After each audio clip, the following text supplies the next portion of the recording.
Welcome dear students. Today we are going to discuss a very interesting problem which will give you a lot of conceptual clarity if you listen to it. So this is an assembly in which a uniform rope of length L is held motionless on a frictionless hemisphere of radius R initially. And what is happening? The rope is being released. So the question is you need to find at which point on the rope is tension maximum just after the release. So, what is initially happening in this problem? Let us first qualitatively analyze what is exactly happening. So, this is our assembly, and if you see any part, let us say here, any small part of the rope, let us say this is making some angle theta with the vertical, then what is the force acting on this one in tangential direction? Definitely it will be having a small weight force, what, dmg, if its mass is dm, and it will be having a tangential component, what, dm g sine theta. Similarly, if you consider some element over here which makes angle, some other angle, let us say beta at the center, then what will be the force acting on this? It will be in this direction, tangential, and it will be having the magnitude dmg times sine beta. So depending on the inclination angle theta or beta, every element will be feeling different force on this rope. Because every element is feeling different force, they will have a tendency of different accelerations. So since they have a different tendency of acceleration, there will be developing an internal tension between them, between the different parts of the rope, and this tension you need to find at which point or at which inclination this tension is getting maximum. Okay, so this is the crux of the problem. Let us see how we are dealing with it.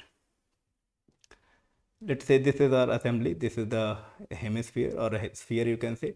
This is the rope, this is the vertical line, and at some angle theta, at some angle theta, we will be taking a very small element subtending angle d theta at the center. Okay, so essentially we are focusing on this small element. So what will be this distance? This will be r times d theta. Okay, if we are taking lambda, suppose we are taking lambda is mass per unit length of the rope, then what will be the mass of this small element? Mass of this small element dm will be what? Lambda times r d theta. What is r? R is the radius of this hemisphere which we are discussing in the question. Okay, so dm is this. Now you see what are the forces acting on this element. The forces will be, let us draw it in a bigger way, something like this. So the forces which will be acting, let us say tension T is in this direction. I mean, in this figure if you draw, T will be this direction, and in this direction what force is there? T plus dt. Dt, the small change in the tension, and weight, this dmg is having a weight in this direction, dmg. This weight will have two components, one along this normal to the sphere and other along this tangential direction. So to get a better clarity, I am drawing this here. So in the same element, this is r d theta, this is r d theta, and this is t.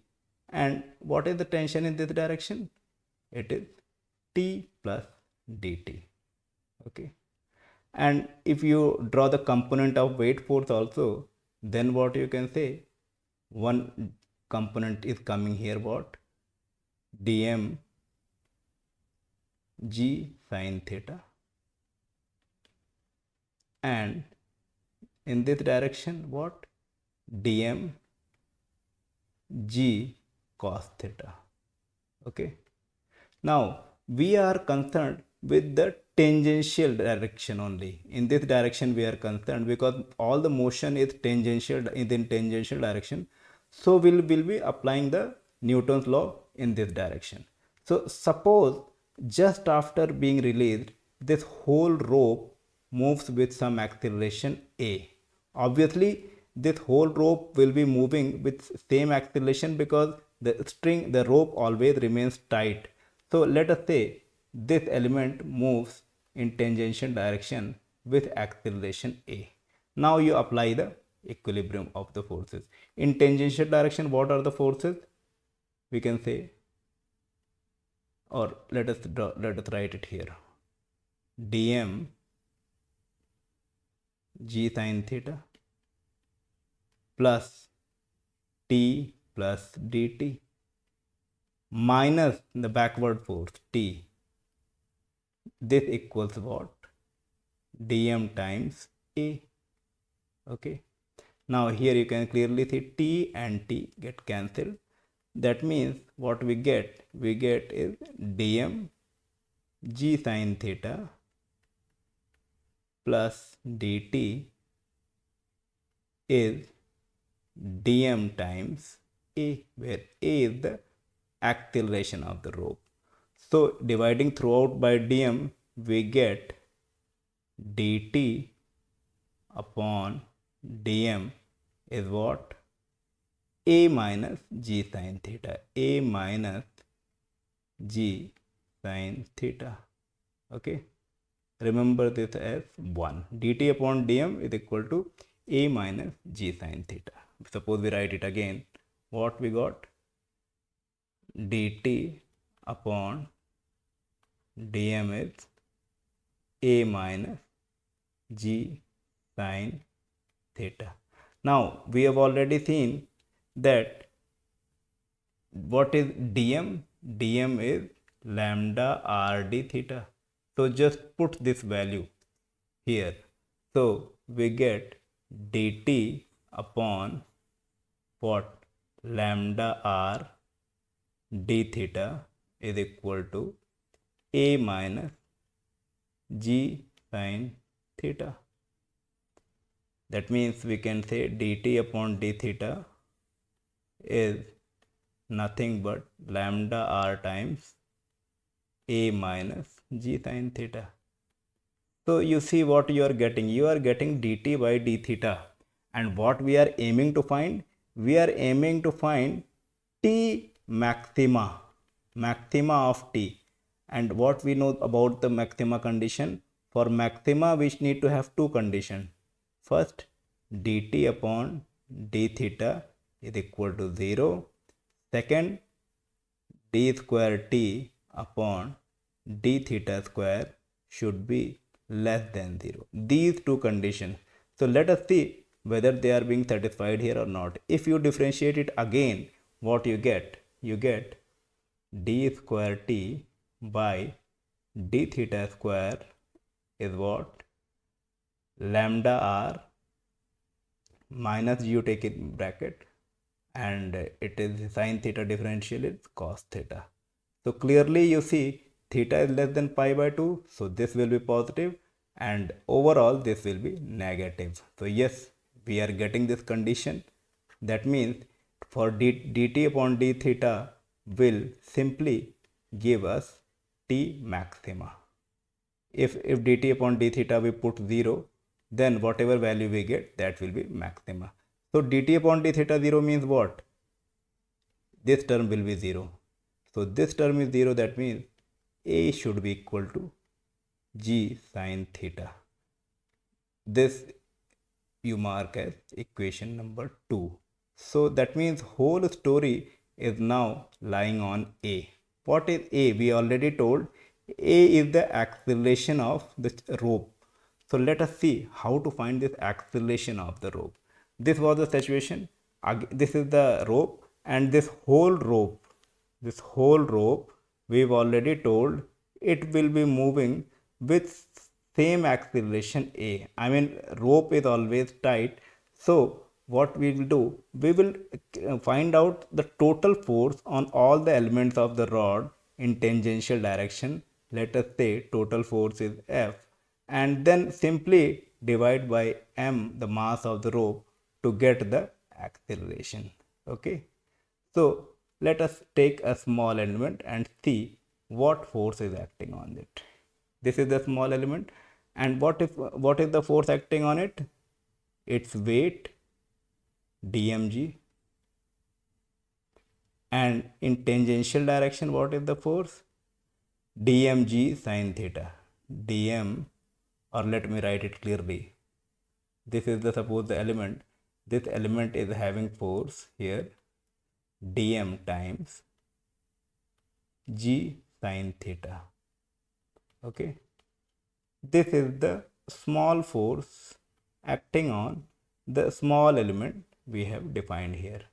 And what is the length of this small element? It is already, we have last time we calculated it. It is r d theta. Okay, so now you see df is the value dmg sin theta. Now you simply need to integrate it. I mean, total force is integral of df.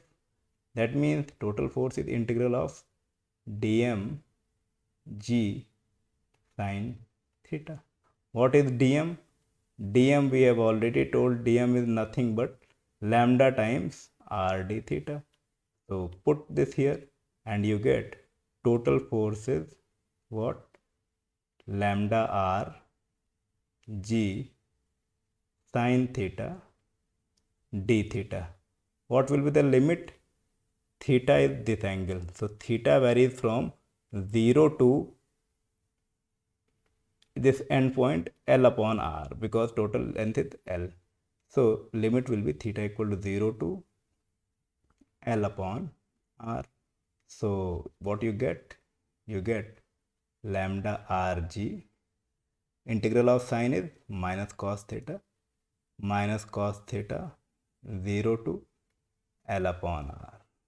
So what you get? You get lambda Rg, lambda Rg 1 minus cos of L upon R. This is what you get. 1 minus cos of L upon R. Okay. This is the total force.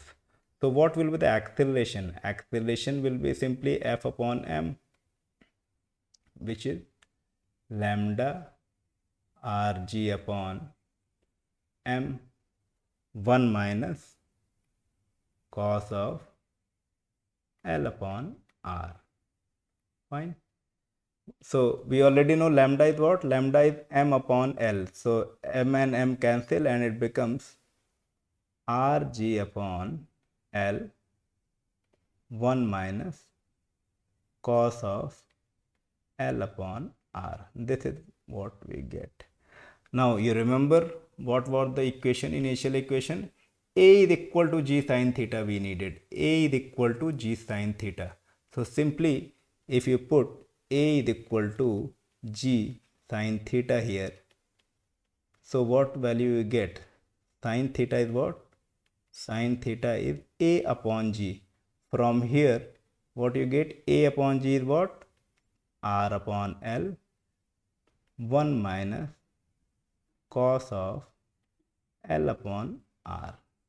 That means theta is sine inverse of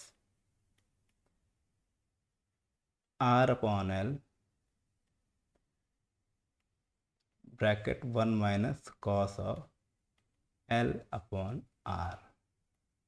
At this angle from the vertical, if this is the sphere, this is the rope, so at this angle theta, at some point here, this T will be maxima, where theta is this one. So in this way you can see how by means of differential elements we have easily found the answer of this question. Hope you enjoyed it, and if any doubt, any questions remain, please feel free to ask in the comments. Thank you.